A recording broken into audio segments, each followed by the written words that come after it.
Hey entrepreneurs! When it comes to paid advertising, one of the most common questions that we all face is how much should I allocate to my ad budget?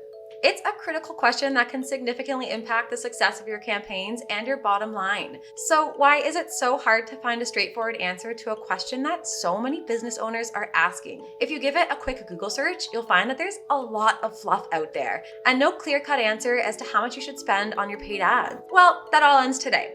In this video, we're going to cut through all of the confusion and provide you with a practical approach for budgeting for your paid ads. No more vague suggestions or confusing formulas here, just the insights you need to make informed decisions about your advertising spending.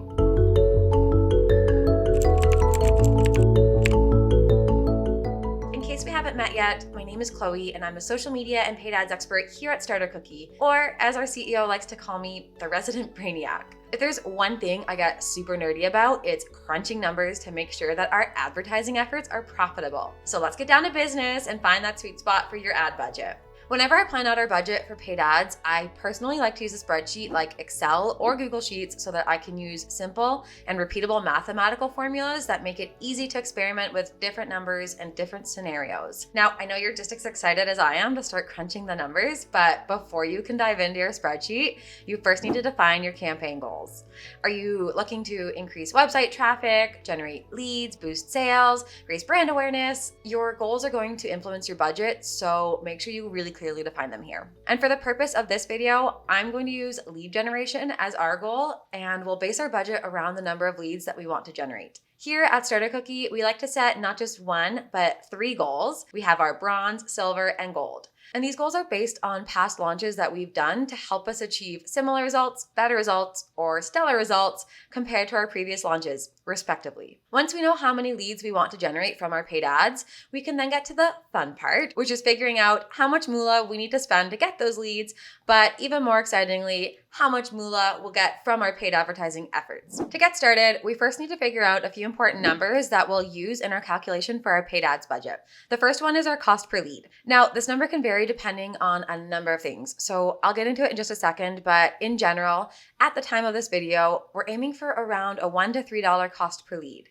And there's a ton of factors that can affect your cost per lead. So I won't go too in depth in this video, but if you'd like me to create a separate video on the topic, please let me know in the comments below so we can do that. But for now, I'll just give you the cliff notes on the subject. Starting with different platforms. So different platforms have different advertising costs, and the platform that you choose to advertise on, well, that's going to significantly impact your cost per lead if it's a higher cost platform to advertise on. Next, your audiences. So the audiences that you target can also really impact your cost per lead. For example, if you're targeting cold traffic who have never ever heard or seen of your brand before, it's going to be a lot harder to convert them than your warm traffic. So your cost per lead will probably be higher for that audience. And lastly, the actual quality of your ads, which is like your headlines and your copy and your graphic and your targeting, all of those things are going to affect your cost per lead.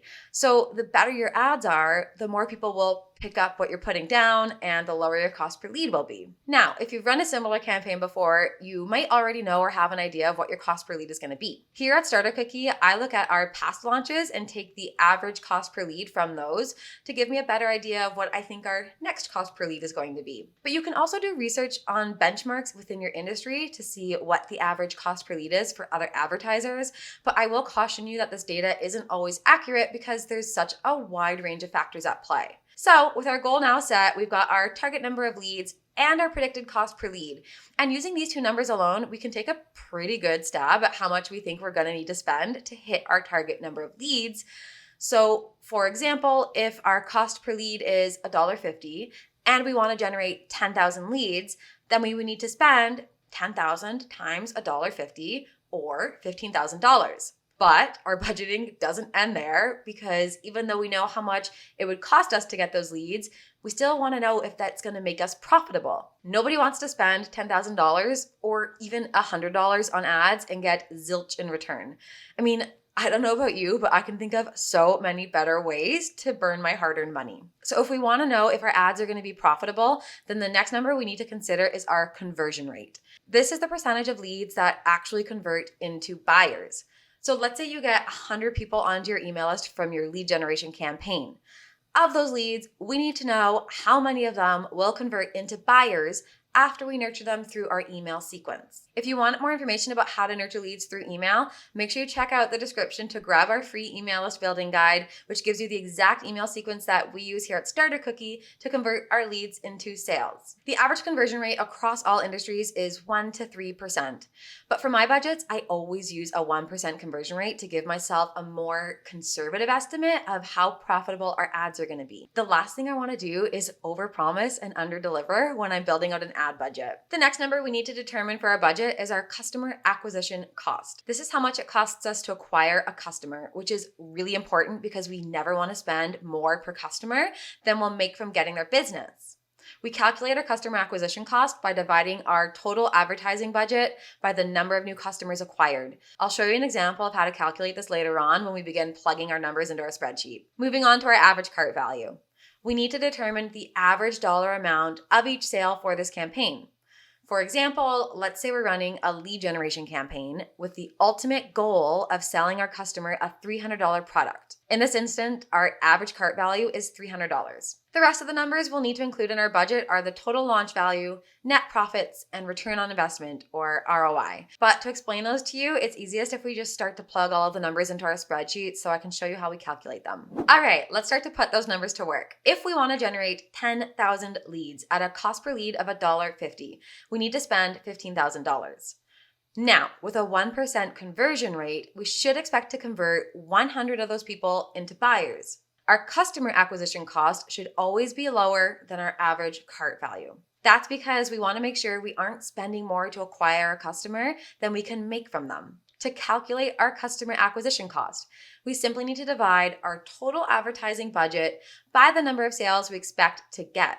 In this example, we'll divide our total ads budget of $15,000 by 100, which is the number of sales we're expecting to get. As a reminder, that 100 comes from a 1% conversion rate of the initial 10,000 leads that we captured. We nurtured them through an email sequence, and in the end, 1% or 100 of them bought what we were offering. So, as you can see, your customer acquisition cost is $150.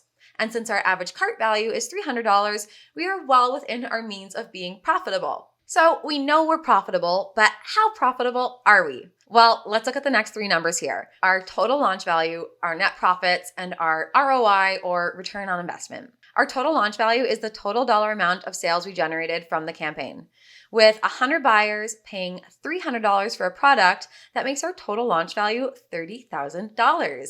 Whoop whoop. But before we book our tropical vacation on all the money we expect to make, we still need to take into account how much money we spent on our ads to make sure we're profitable. Our net profits then is the total sales generated less the amount that we spent on the ads. So in this example, it would be $30,000 minus the $15,000 that we spent on the ads, giving us a net profit of $15,000.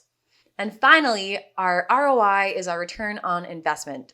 It answers the question, how much did I multiply my initial investment by?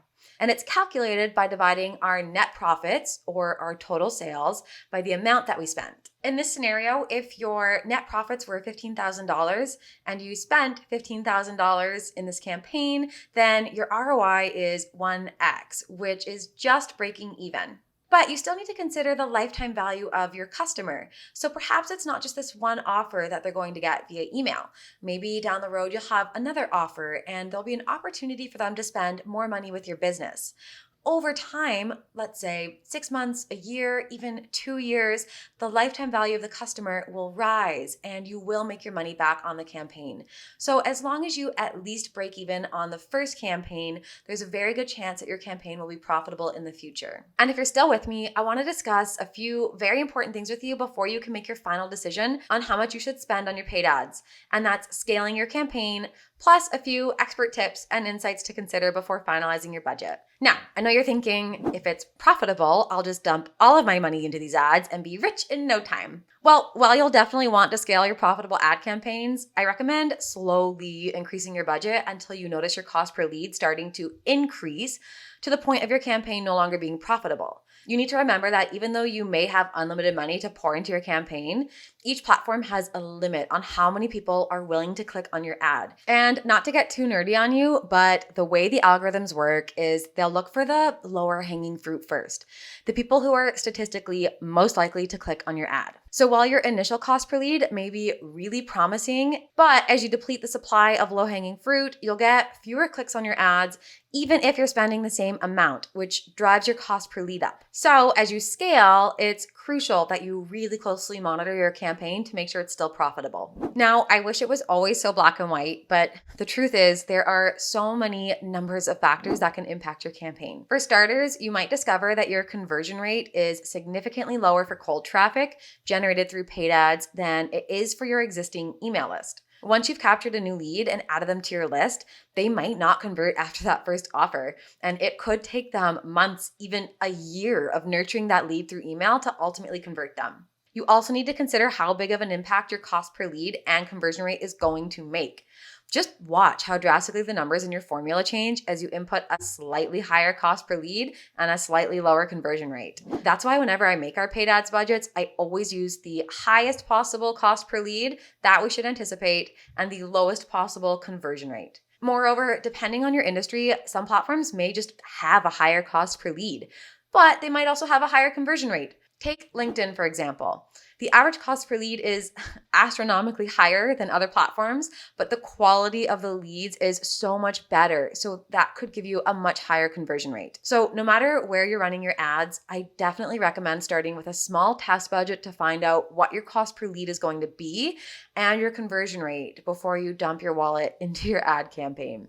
So there you have it. My exact no fluff process to determine how much you should spend on your paid ads. If you found this video helpful, remember to give it a thumbs up and make sure you subscribe to the Starter Cookie channel so you don't miss any more of our helpful tips and strategies for entrepreneurs. And if you're ready to jump in and want access to pre-made templates, checklists, and resources, we're here to help. Check out the Starter Cookie community in the link in the description. It is the expert-guided, community-powered membership for entrepreneurs just like yourself. You won't find a more supportive and amazing community online, so we would love to see you in there to support you on your entrepreneurial journey. Thanks again, and we'll see you in the next video.